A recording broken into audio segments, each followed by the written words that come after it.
Kita ini diciptakan Allah, masuk di akal kita? Tak masuk juga Pak RT.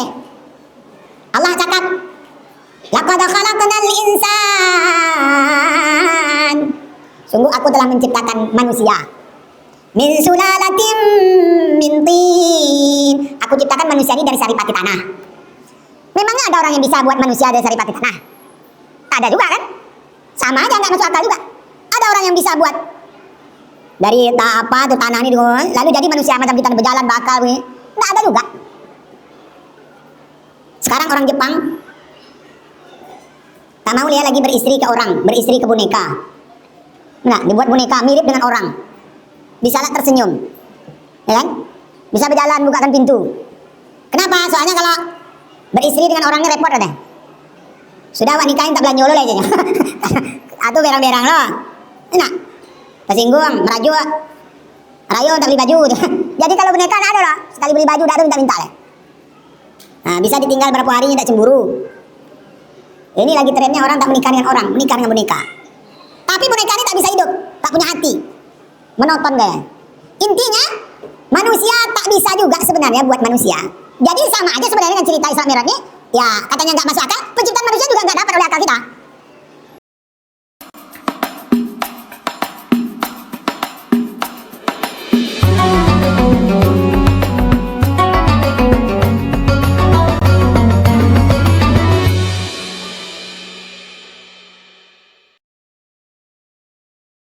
Bismillahirrahmanirrahim.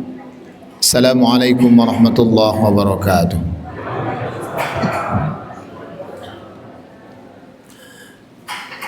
Alhamdulillah wa syukrulillah ala nikmatillah la hawla wa la quwata illa billah. Asyhadu an la ilaha illallah wa asyhadu anna Muhammadan abduhu wa rasuluh. Allahumma salli wa sallim ala nabiyyina Muhammadin وعلى آله وأزواجه وذرياته وأصحابه أجمعين أما بعد قال الله تعالى في كتابه الكريم نعوذ بالله من الشيطان الرجيم بسم الله الرحمن الرحيم فاقصص قصصا لعلهم يتفكرون ثم قال في آيات الأخرى سبحان الذي أسرى بعبده ليلا من المسجد الحرام إلى المسجد الأقصى الذي باركنا حوله لنريه من آياتنا إنه هو السميع البصير. Sadaqallahul Aliyul Azim. Ketua Yayasan, Pak RW, Pak RT, seluruh jajaran pengurus Masjid Nurul Muhsinin, orang tua-tua kita, tokoh-tokoh masyarakat, alim ulama, cerdik pandai, Pak Imam Bilal, Qori kita tadi, Ustadz Rizki Alwi, SHI MH,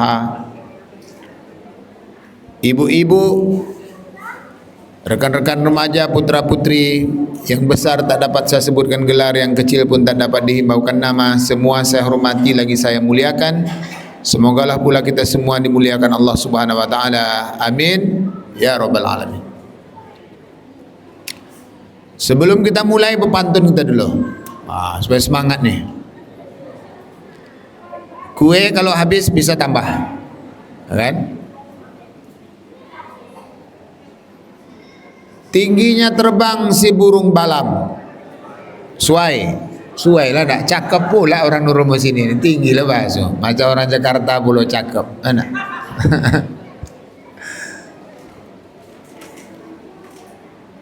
Tingginya terbang si burung balam. Terbangnya bersama-sama. Karena gini dah malam, ceramah ni tak usah lah lama-lama. Suai?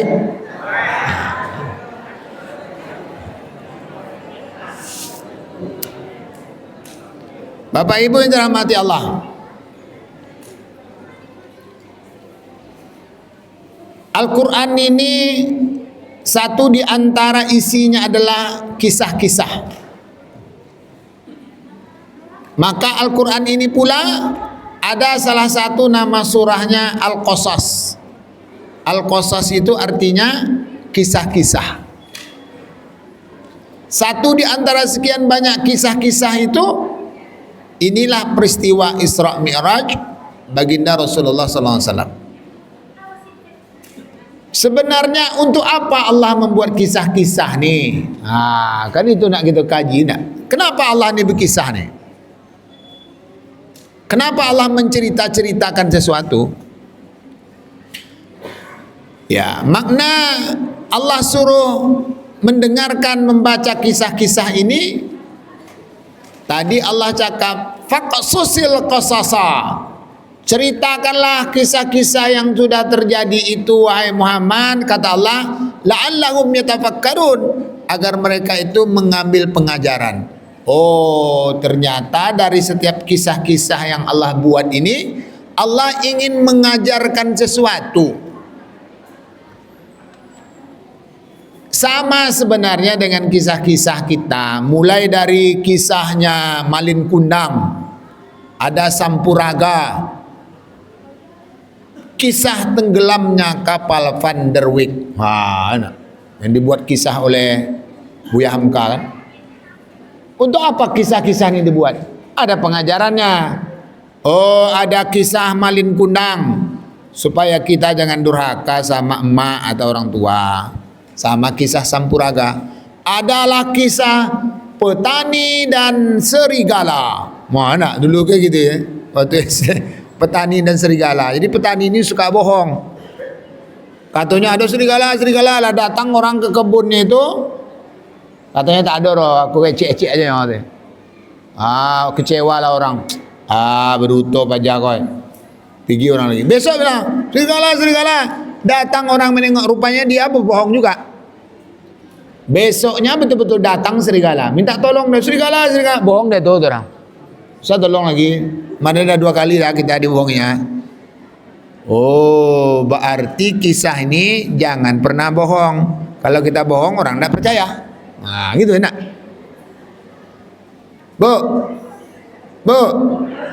sedap apa tuh? Apa nama tadi? Air jahe tadi. Apa nama Ustaz? Sorbat. Sedap, Bu? Kurang. Ibu ni kalau lah dapat makanan ni memang sibuk lah dia berkisah. Sedap amat ni sahaja. Ya kan? Bapak Ibu yang dirahmati Allah. Sekarang kita ingin cerita kisah perjalanan Isra Mi'raj Nabi. Apa sebenarnya pengajaran yang ingin Allah tunjukkan kepada kita dari kisah ini? Mari kita tengok ayat ni. Subhanalladzi asra bi'abdihi laila. Subhanalladzi asra. Maha suci Allah asra. Ini bapak-bapak, ibu-ibu yang dulu belajar bahasa Arab, kata asra ini ada fa'ilnya, ada pelaku yang di dalam ni. Siapa pelaku asra ini? Allah. Maha suci Allah yang telah memperjalankan. Berarti Muhammad dijalankan. Jadi Muhammad ni pasif, yang aktif adalah Allah SWT. Itu ceritanya itu. Jadi makanya memaknainya Maha suci Allah yang telah memperjalankan Muhammad. Laila ni maknanya bukan malam. Laila ini maknanya adalah sebagian malam. Sebagian malam aja, dia tak cukup semalam. Lalu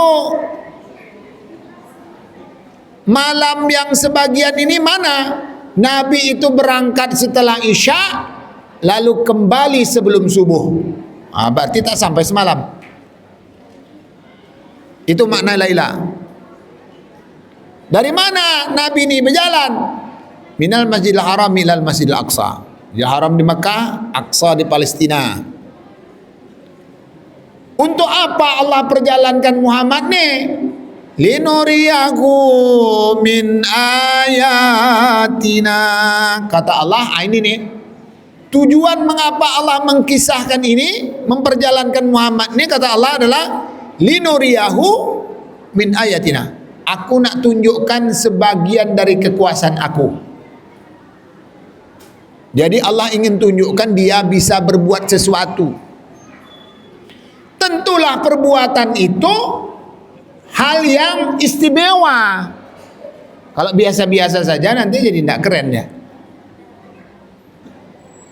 Lalu ada orang yang percaya, ada yang tidak percaya. Sekarang kita analisa mengapa orang tak percaya, mengapa orang percaya. Ya kan?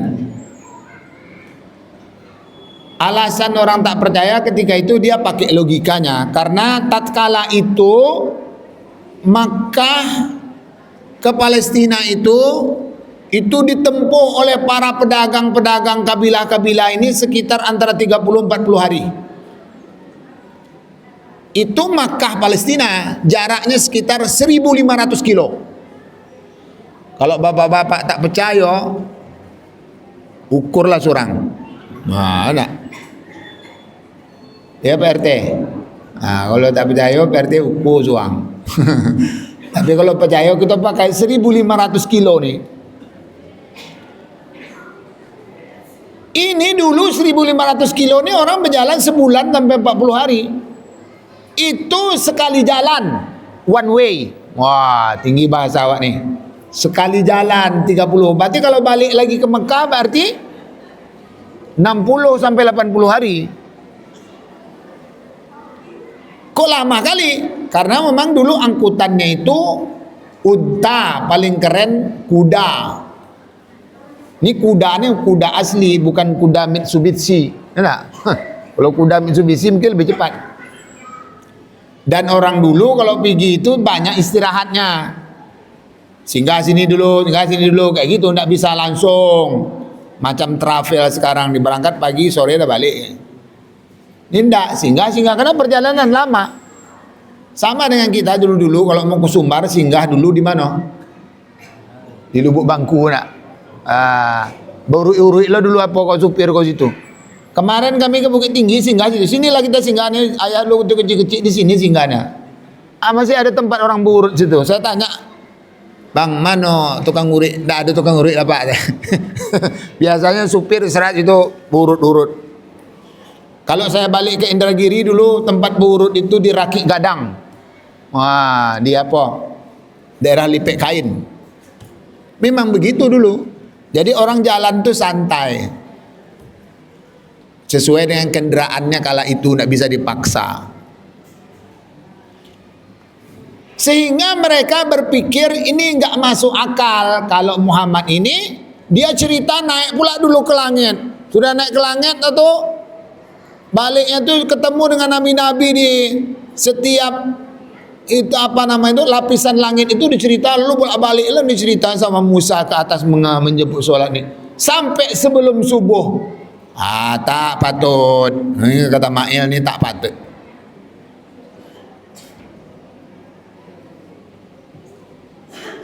Karena apa mereka katakan tak patut?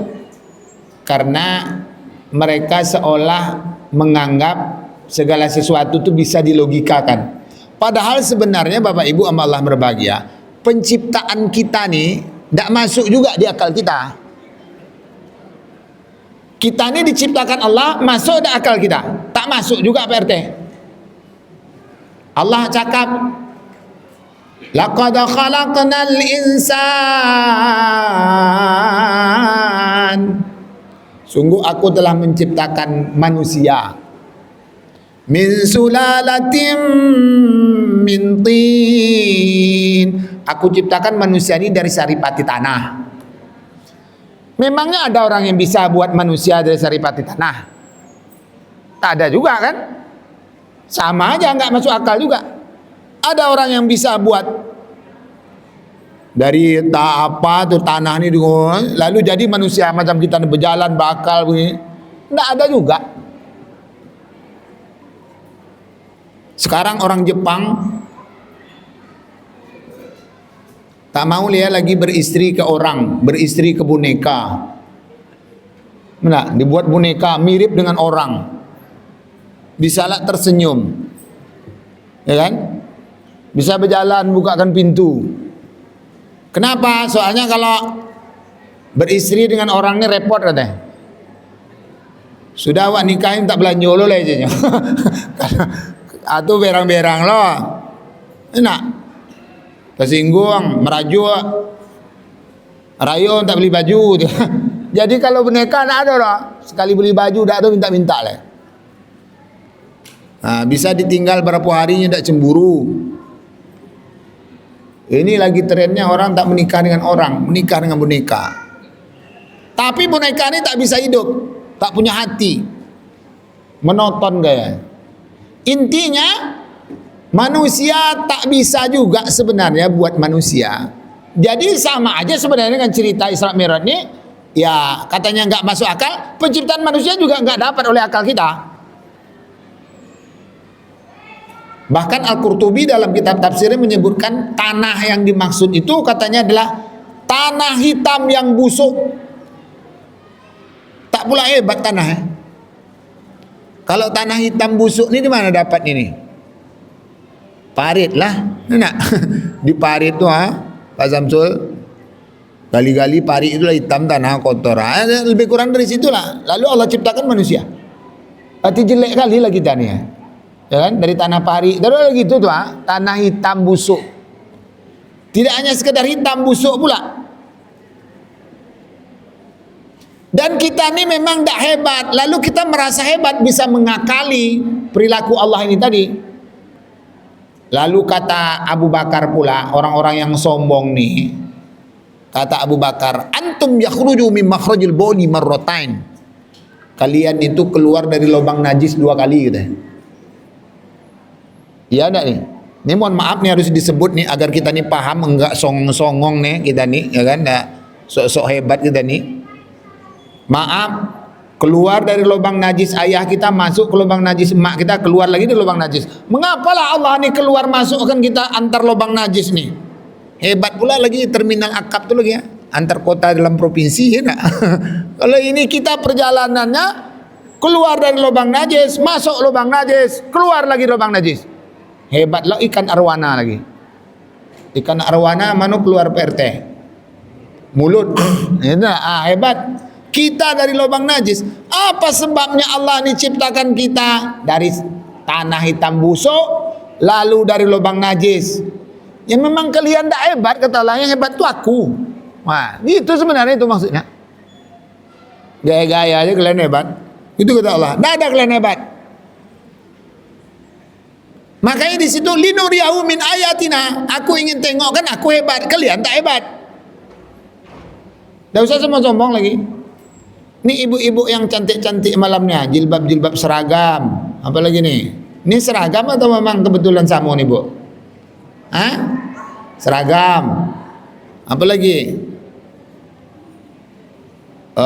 Bibir lah merah lah, cantik tibonya, parfum lah mantap. Apa lagi? Pokoknya gaya-gaya lah ibu nih. Hah? Skincare dah glowing. Mana? Hinggap lalat terkeliciknya. Tak bisa lah. Gitu kan? Bu, kita ni sebenarnya tak hebat.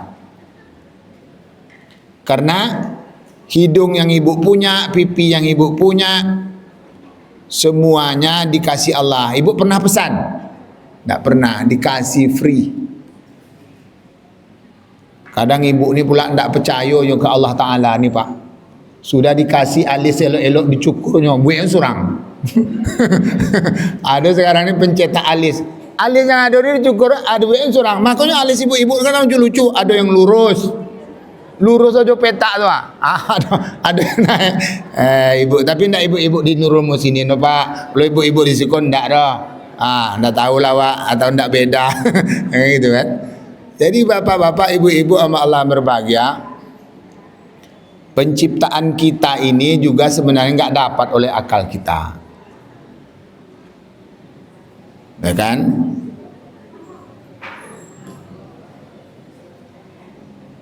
Terus setelah Adam dari tanah, setelah itu kita berasal dari air yang terpancar. Maaf, sperma dan sel telur. Lalu Allah simpan fi qararin makin. Summa ja'alna nutfatan fi qararin makin. Aku simpan, aku letakkan kalian pada tempat yang kokoh, yakni rahim perempuan. Dari dalam itu nanti kata Allah Jadilah kalian segumpal darah, di segumpal darah jadi segumpal daging, di segumpal daging menjadilah tulang, tulang ini dibalut daging-daging.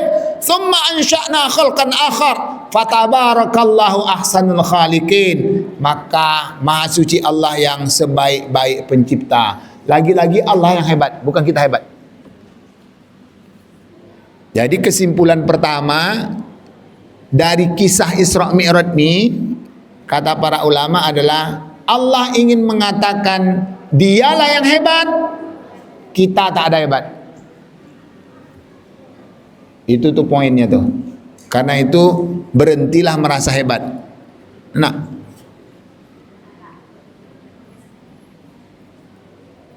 ibu-ibu nih bapak-bapak kita nih, dulu waktu kecil-kecil kita di kampung masing-masing, saya ingat saya waktu kecil-kecil dulu main parit, celana koyak, lari-lari sini mandi hujan. Nggak ada terbayang mau tinggal di Pekanbaru nih Pak, menjadi apa lah kita nanti, tak tahu. Seiring perjalanan waktu sampai sini. Jadi sebenarnya kita yang hebat atau memang takdirnya gitu? Takdirnya gitu. Ini saya cerita sama Ulong Lukman ya, cerita beliau ini udah jauh merantau sampai ke Tembilahan. Jadi kami pandai berbahasa Banjar nih. Alam tuh kami berkisah aja. Ini motor udah kaidah. Jadi bisa bahasa Banjar kami nih, ya? Bisa. Kalau ragu juga orang Banjar nih nengok kami, orang Banjar lah nih. Ya kan? Masih pasti beliau udah lama meninggalkan kota Tembilahan, masih mantap bahasa Banjar lagi, ya kan?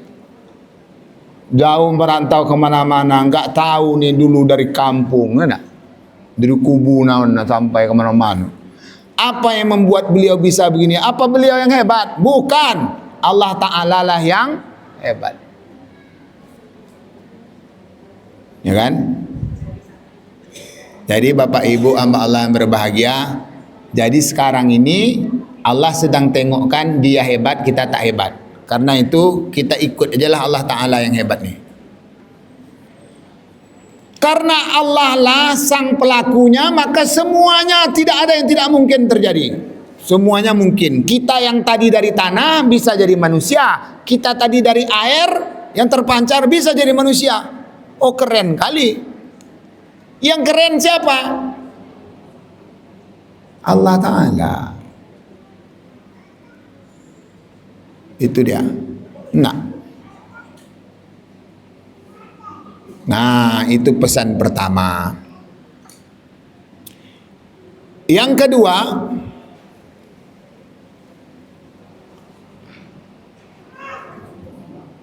setiap apapun yang terjadi di muka bumi ini sebenarnya bagi Allah tidak ada yang mustahil. Sebab itulah di ujung surah Yasin itu kita baca, Fasubhanalladzi biyadihi malakutu kulli syai'in wa ilaihi turja'un. Fasubhana, maha suci Allah, biyadihi, yang dalam kuasanya lah, di tangannya lah. Malakut, malakut jamak di malak. Semua kerajaan-kerajaan apa yang ada di permukaan bumi dan di antara keduanya ini, semuanya dalam kuasa Allah. Wa ilaihi turja'un, dan kita akan kembali kepadanya. Karena itulah dalam solat kita itu kita menobatkan diri. Solat ini kan yang dijemput dari Isra Mi'raj, menyadarkan kita tidak apa-apa. Satu di antara penyadaran itu ketika kita bangkit dari ruku. Ruku kita, Sami Allahu liman hamidah. Apa kita baca? Rabbana lakal hamd. Ya Tuhan kami, lakal hamd, segala puji bagi Engkau. Mengapa segala puji bagi Engkau? Karena memang semuanya atas kuasa Dia. Subhanalladzi biyadihi malakut. Maka segala puji bagi Dia. Mil'us samawati, pujian itu memenuhi seluruh langit nih. Wa mil'ul ardi, seluruh hamparan bumi ini kurang dari situ. Wa mil'ul ardi wa min umma syi'ta min syai'in ba. Dari segala sesuatu yang Engkau kehendaki, semuanya atas Engkau. Apa lagi itu? Tak ada kita ni apa-apa. Di antara pesannya itu. Yang terakhir, siapa yang banyak lagi? Enak. Yang terakhir, lalu Nabi balik ke Mekah, kan? Balik ke Mekah, Nabi ceritakan, aku tadi malam, itu enak. Aku tadi malam dari Masjidil Haram ni sampai lah aku ke Palestina, ke Masjidil Aqsa, terus naik ke langit, memang benda solat. Terus aku balik ke sini, aku berangkat tu lepas Isya, sebelum subuh aku sampai sini. Diceritakanlah kepada Abu Jahal, Abu Lahab, Abu Sufyan dan mereka-mereka ni. Orang tu tak percaya. Diceritakan pula lah ke Abu Bakar. Kata Abu Bakar, yang cerita tu siapa? Yang cerita tu Muhammad. Kalau Muhammad yang cerita, lebih dari itu aku percaya, kata. Sehingga Abu Bakar dapat gelar ketika itu As-Siddiq, orang yang membenarkan. Mengapa Abu Bakar percaya? Pertama, ya logika yang dipakai oleh Abu Bakar, kalau Muhammad cerita itu pasti atas kuasa Allah. Dah gitu. Jadi yang hebat itu tidak Muhammad pula. Yang hebat itu adalah Allah SWT. Lalu sekarang Abu Jahal CS ini ngapa dia tidak percaya? Ya nak? Apa sebabnya Allah buat Abu Jahal ini tidak percaya? Merusak suasana aja Abu Jahal ini rasanya. Ya nak? Gitu kan? Orang percaya dia tidak percaya. Allah sengaja membuat Abu Jahal ini tidak percaya. Ada gunanya tuh Abu Jahal tak percaya tuh. Yang dikira tidak berguna tuh. Karena memang Rabbana ma khalaqta hadza batila. Apa yang Allah buat tak ada yang sia-sia. Lalu di ayat yang kita baca tadi surah Hud ayat 118. Walau syaa rabbuk, andaikan Allah itu mau,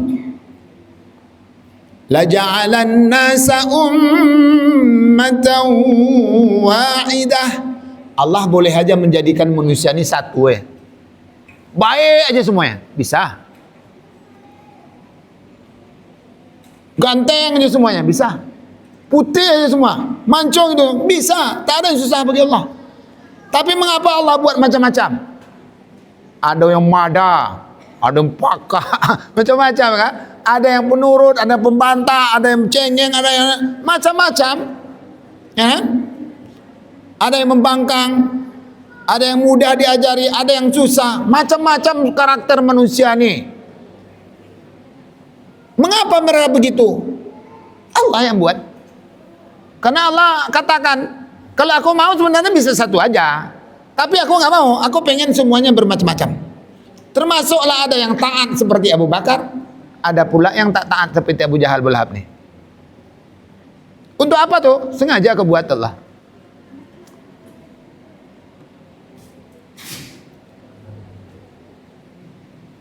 Karena itu dalam surah yang lain, surah Yunus ayat 99, Allah kata kayak ini. Walau syaa rabbuk, kalau Allah itu mau, la amana man fil ardi kulluhum jami'a. Aku bisa aja membuat semua orang yang ada ini beriman. Bisa aja beriman semuanya. Tapi mengapa perlu orang-orang seperti Abu Jahal, Abu Lahab nih? Akhirnya kehebatan Rasulullah ini baru akan nampak karena ada lawannya. Ada yang membantah, maka kehebatan Rasul ini menjadi lebih keren. Itu hikmahnya. Ya kan? Makanya kata Allah Subhanahu wa taala,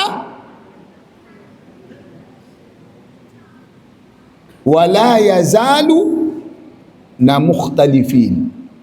Jadi kalau kalian kurang ilmu, kurang literasi, kurang paham, maka perbedaan-perbedaan ini kalian jadikan untuk sarana untuk berpecah belah. Sebenarnya perbedaan ini tidak apa-apa, kan Allah yang menciptakan. Ya kan? Illa marrahima rabbuk. Tapi kalau orang itu dapat rahmat dari Tuhannya, oleh Allah Subhanahu wa taala dapat rahmat, maka perbedaan ini ya udah biasa aja, tidak perlu kita berbantah-bantah dengan perbedaan ini. Karena kita nggak mungkin bisa menyenangkan semua orang. Tidak usah kita bermimpi menyenangkan semua orang. Saya ceramah di sini tak mungkin saya bisa menyenangkan semua bapak ibu. Ada yang setuju, ada yang tidak setuju, ada yang suka, ada yang tidak. Yang suka mengangguk ibu ni mantap je ustaz ke nak. Kalau nak ada dengan kaji model ko lain pula ko cerita. Kata bapak yang satu, apa kaji ni ko? Ko satu ke mana-mana punya ko. Ada. Gitu kan? Awak lah lama ngaji Isra Mi'raj pun tak ada kemari. Kau ke mana-mana kini ko.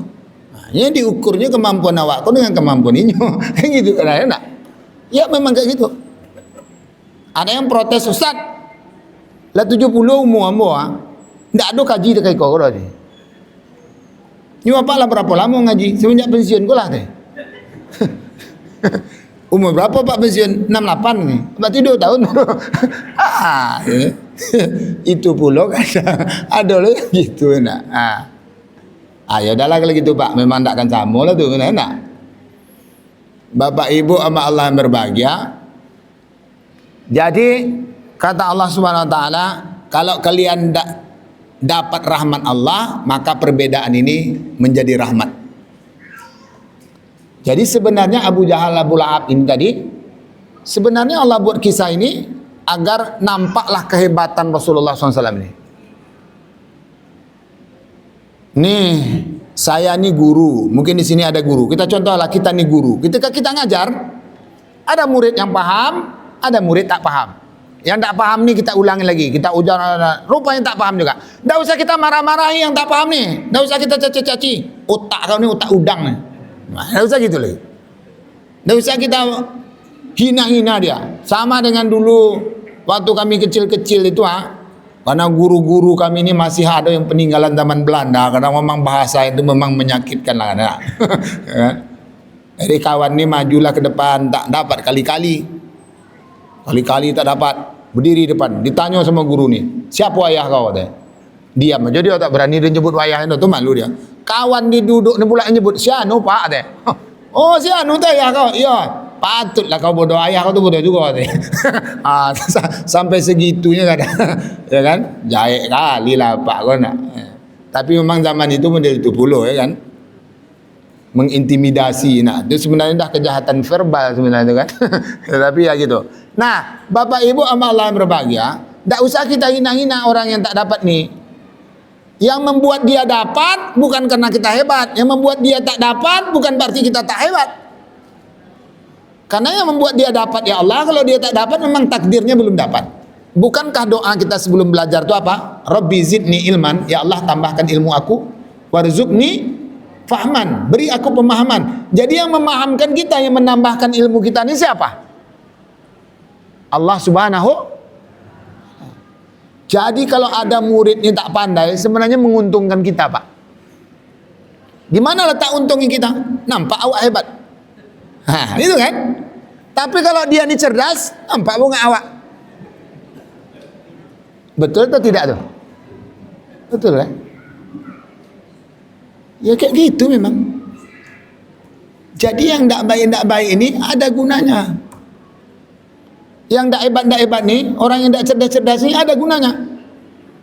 Mana lebih hebat orang cerdas dengan orang tak cerdas? Tidak ada, sama hebat. Apa kaji Ustaz ini? Iya memang gitu Pak RT. Kita contohkan kayak gini. Kita sekolah. Ini yang cerdas-cerdas. Yang cerdas-cerdas mungkin oke lah. Yang cerdas ini kita anggaplah bekerja di sebuah perusahaan keren. Wah. Atau dia menjadi teknokrat apa gitu. Keren. Yang tak cerdas ini ingin ikut berkompetisi di sini tentu tak lulus. Karena harus cerdas kan. Yang tak cerdas ini akhirnya dia carilah tempat lain, kadang mungkin balik kampung atau kemana, jadi TKI, jadi TKW atau kemana-mana. Ini mohon maaf bukan berarti orang luar negeri, bukan gitu. Ya tentu mencari tempat lain lah. Di sini tadi tidak bisa ikut berkompetisi, lalu pergi ke tempat lain. Taruhlah kita sebut, pergilah dia ke daerah-daerah. Di daerah-daerah ini, akhirnya dia berusaha sendiri. Bekerja dengan orang karena tidak cerdas, usaha sendirilah. Akhirnya mandiri. Jadi usahawan. Dia berusaha sendiri, akhirnya jadi orang hebat lah dia di kampung. Akhirnya dia ditunjuk jadi pengurus masjid. Bangun masjid dia bersama masyarakat. Sementara yang hebat-hebat kau tadi, makan gaji, PT kurang. Mana yang hebat? Pak RT. Hebat yang di kampung tadi nak. Jadi jangan dikira apa yang Allah buat itu salah. Kadang kalau kita di kampung-kampung tuh orang hebat-hebat tuh, ya justru nampak di situ mereka yang memberi, mereka bangun ini, bangun itu. Sementara kita yang hebat nih kadang sibuk menerima ya, tidak ada memberi. Karena cerdas, menang kompetisi ini dibagi oleh negara, dapat hadiah ini, dapat hadiah itu. Yang tidak cerdas tadi memang tak ada dapat, tapi dia memberi. Wah, keren kan? Makanya tidak ada yang salah. Jadi Allah tengokkan perbedaan ini tadi, ada yang mau, ada yang nggak mau. Sebenarnya di situ ada nilai. Nilai apa? Ya perbedaan itu akan pasti ada dari dulu sampai sekarang, perbedaan itu ada. Tidak usah kalian berbantah-bantah dengan perbedaan. Nikmati perbedaan itu kata Allah. Jadikan rahmat. Saya sampailah ke Hong Kong. Ini saya ingin cerita, saya dah sampai ke Hong Kong nih sebenarnya, kan? Jadi di Hong Kong itu, kalau hari libur, hari Ahad, orang tidak boleh bekerja. Kalau ada orang yang mempekerjakan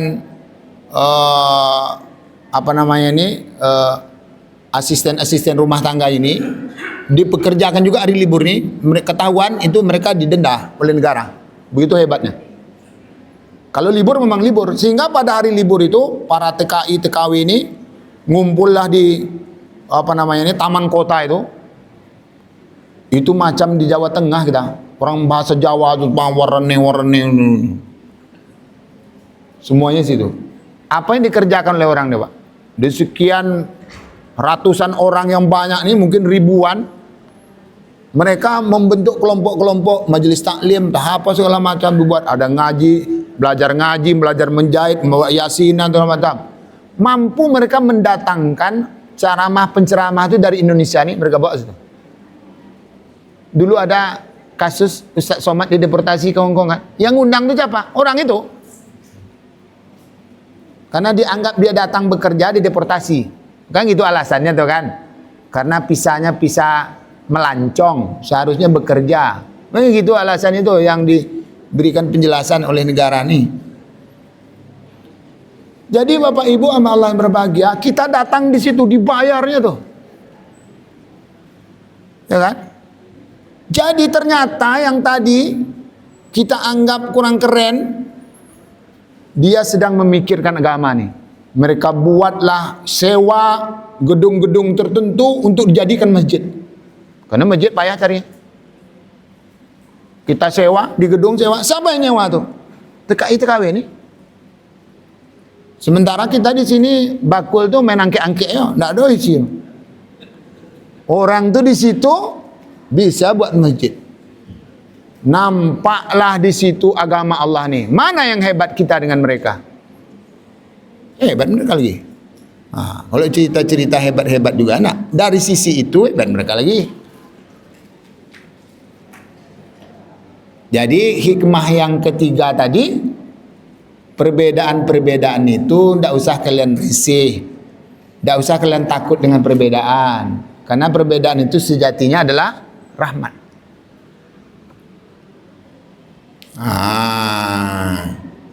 Ibu-ibu, bapak-bapak hamba Allah yang berbahagia, lalu kata Allah Subhanahu wa taala di ujung ayat tadi, la ja'alallahu khalaqahum walidzalika khalaqahum. Karena Allah lah yang menciptakan perbedaan itu, karena itu pasti baik. Jangan lagi kita buat nanti nak menentukan pengurus masjid ini berbeda pendapat lah. Si Fulan terpilih, si Alan tereliminasi. Oh, Alan tak mau masjid lagi, buat masjid baru lagi. Itu namanya cemen namanya. Kalau kita terpilih jadi pengurus masjid, oke, kita bisa mendedikasikan diri. Tak terpilih pun, tak perlu kita repot. Dah, itu aja. Kenapa repot-repot? Kenapa harus kelahi-kelahi? Ya kan? Bapak Ibu hamba Allah yang berbahagia, lalu itulah informasi akhir dari mengapa Allah ciptakan perbedaan-perbedaan pendapat di kalangan kita manusia ini. Jadi seyogianya perbedaan itu benar-benar menjadi rahmat buat kita semua. Semoga dengan peringatan hari Isra Mi'raj ini, pertama kita menyadari diri kita siapa, lalu yang kedua, kendati pun ketika kita berbeda pendapat, maka kita jadikan perbedaan itu menjadi rahmat saja. Semoga bermanfaat. Subhanakallahumma wa bihamdika asyhadu an la ilaha illa anta nastaghfiruka wa natubu ilaik. Assalamualaikum warahmatullahi wabarakatuh.